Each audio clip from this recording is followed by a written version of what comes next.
Bonjour, dans cette vidéo, vous allez découvrir les fonctionnalités relatives à la gestion des immobilisations sur le PGI Odoo 8.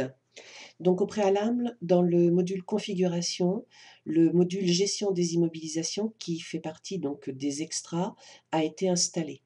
L'installation de ce module a généré notamment dans le module comptabilité, donc dans la configuration, un sous-module qu'on peut appeler immobilisation avec ici donc toutes les catégories d'immobilisation et puis ici donc un module immobilisation avec toutes les immobilisations de l'entreprise. Pour enregistrer donc l'acquisition d'une immobilisation, il va falloir passer par plusieurs étapes. Donc premièrement, créer l'immobilisation comme un article dans la base article pour pouvoir ensuite tout simplement créer une facture. Il va falloir deuxièmement donc créer le fournisseur dans la base fournisseur. Et puis enfin, il faudra aussi préciser donc la catégorie de l'immobilisation. Donc ici, on va commencer par exemple, créer dans le module achat, l'article. Donc on va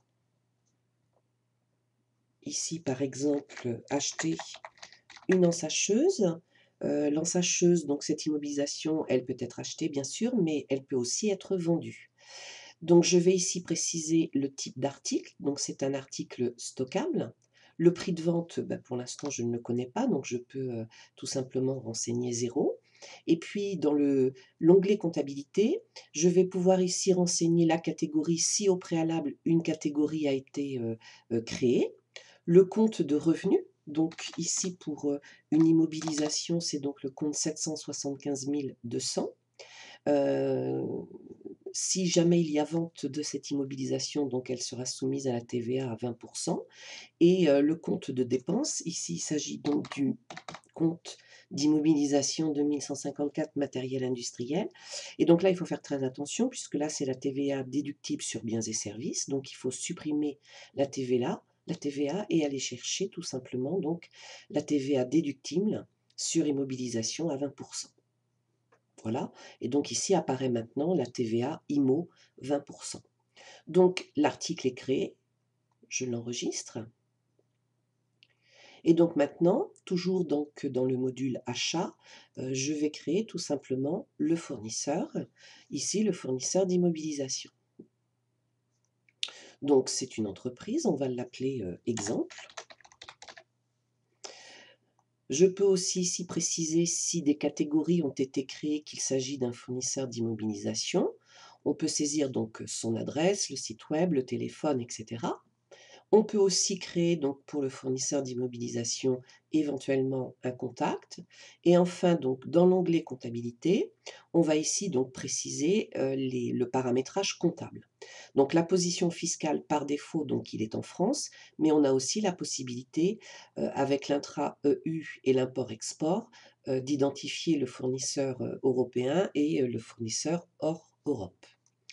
Donc ici, je vérifie le compte client, mais de toute façon, j'en aurai pas besoin. Par contre, je vais ici donc modifier le compte fournisseur, puisque s'il ne s'agit pas du 400-100, mais du 404.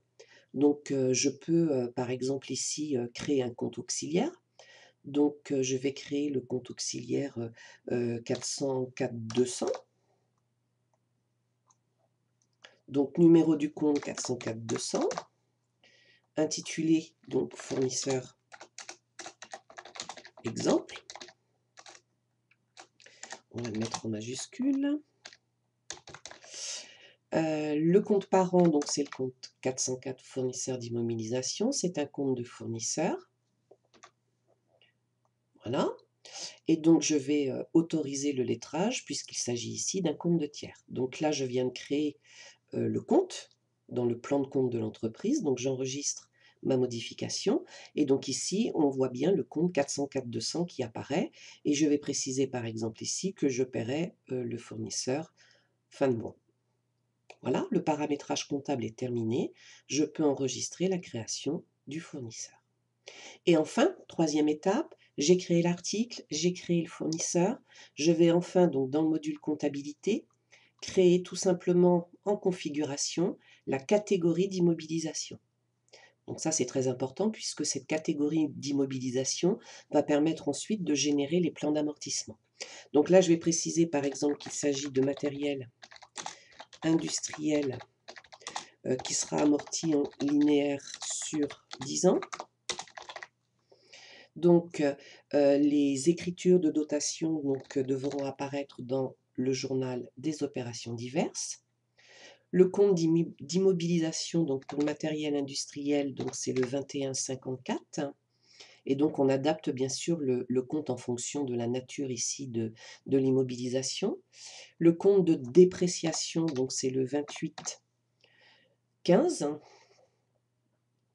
Et enfin ici, donc le compte de dépréciation, la charge, c'est la dotation 681, dotation donc sur les immobilisations corporelles.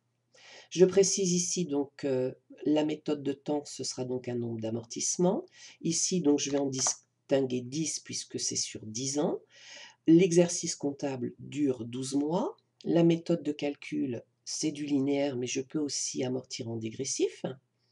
Et il peut exister donc un prorata temporis. Donc je coche l'option prorata temporis. Voilà, j'ai terminé de créer donc ma catégorie d'immobilisation. Donc j'enregistre ici tout simplement la création. Maintenant, je vais pouvoir enregistrer donc et créer la facture d'acquisition de l'immobilisation. Donc je suis toujours dans mon module comptabilité. Je vais ici donc cliquer sur les factures fournisseurs et je vais créer la facture fournisseur.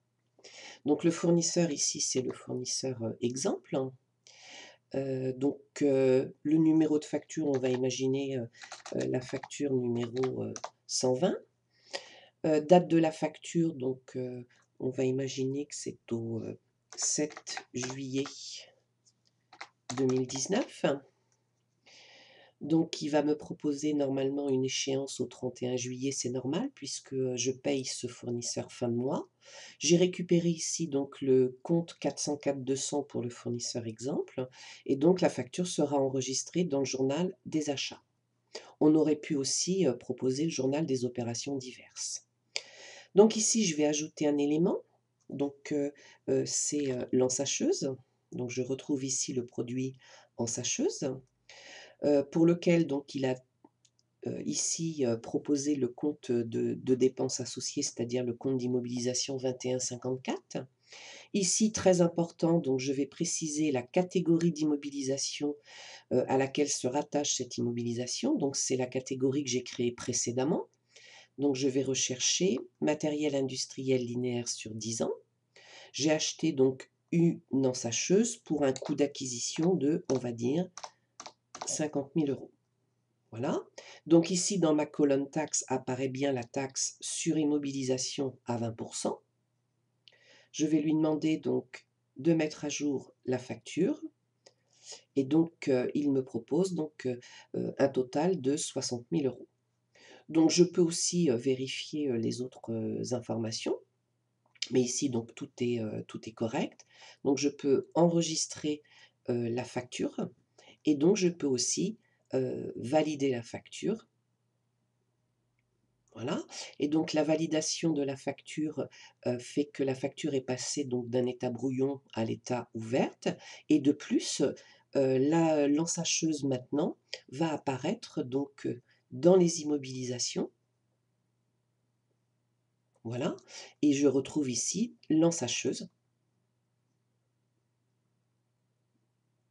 avec en fait toutes les données financières que j'ai récupérées tout simplement grâce au préalable à la création de la facture. Cette vidéo est maintenant terminée.